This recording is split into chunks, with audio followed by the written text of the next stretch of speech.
This is a look at the genuine Briggs B358103 Altima Max trip lever. This lever does come in bone. What that means is it's a darker tan color. Let me open this up real quick. Okay.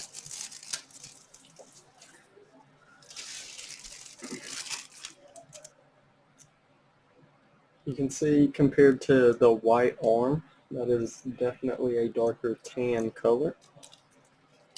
The nut is a reverse thread, so right to loosen it and left to tighten it. It comes with the washers, both the rubber and plastic washer.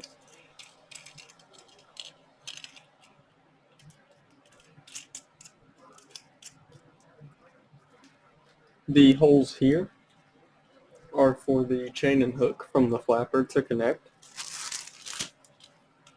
We'll get some measurements here. We'll go overall first.